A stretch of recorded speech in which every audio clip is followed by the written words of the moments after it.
મવડીમાં રફતારનો કહેર જોવા મળ્યો છે। કાર ચાલકે વૃદ્ધને અડફેટે લીધો અને ત્યારબાદ વૃદ્ધને અડફેટે લઈ 500 મીટર સુધી ધસેડ્યો હોય તેવી આખી આ ઘટના સામે આવી છે। કારની અડફેટે વૃદ્ધનું મોત થયું છે। અન્ય એક યુવતીને પણ અડફેટે લીધી છે।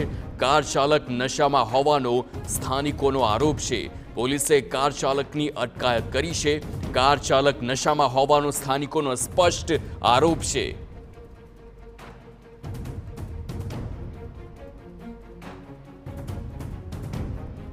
હું સામે તરબૂચની લારીએ ઊભો હતો।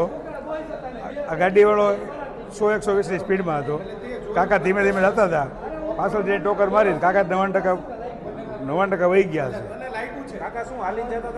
એક્ટિવા હતો એની પાસે। બીજા 3 જણા લીધા। એક આને આગળ હતો એ તો લગભગ વહી ગયો। 100 ઉપર છે।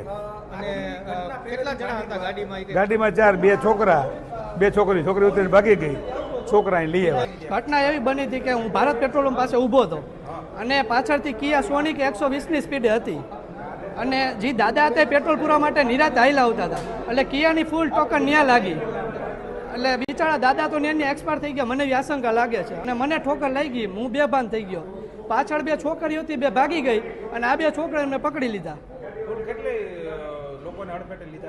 અંદાજે 2 કે 3 લોકો હશે।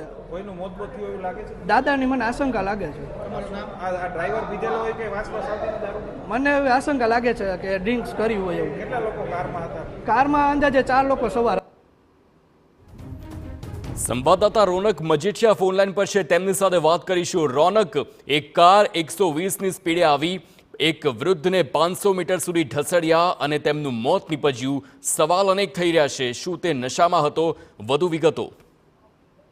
હાર્દિક, રાજકોટના મવડી મેઇન રોડ ઉપરની આ ઘટના છે। માલવિયા પોલીસ સ્ટેશનથી માત્ર 100 થી 200 મીટર દૂરની આ ઘટના છે તે સામે આવી છે, જેમાં એક બેફામ કાર ચાલક છે પૂરપાટ ઝડપે આવતો હતો ને તેણે 2 થી 3 વાહનો છે તેને અડફેટે લઈ લીધા ને તેમાંથી અત્યારે જે સમાચાર મળી રહ્યા છે તે મુજબ 69 વર્ષના એક પ્રફુલભાઈ ઉનડકટ નામના વૃદ્ધ છે તેમનું આ ઘટનામાં મોત નીપજ્યું સમાચાર છે તે સામે આવી રહ્યા છે। અને અન્ય એક યુવતી છે તેને માથામાં ગંભીર ઈજાઓ થઈ હોવાની પણ વાત છે તે સામે આવી રહી છે। જે રીતે પ્રત્યક્ષદર્શીઓ છે તેમણે આખી વાત છે તે જણાવી તે મુજબ આ કાર ચાલક છે તેની સ્પીડ 100 થી વધુ હોવાનો પણ દાવો છે તે જેમણે આ ઘટના નજરે જોઈ તેમના દ્વારા કરવામાં આવે છે। અને માલવિયા પોલીસ છે તેમણે આ કારમાં જે બે જેટલા લોકો સવાર હતા તેમને અત્યારે ઝડપી લીધા છે ને તેમની પૂછપરછ છે તે અત્યારે ધરવામાં આવી છે। લોકો છે તેમણે જે કાર ચલાવનારા લોકો હતા તેમને ઝડપી લીધા હતા અને તેમને પોલીસને હવાલે છે તે કર્યા હતા। અત્યારે બંને આરોપીઓ છે તે પોલીસના સકંજામાં છે, પરંતુ એવી પણ એક આશંકા વ્યક્ત કરી છે લોકોએ જેમણે અકસ્માત નજરે જોયો કે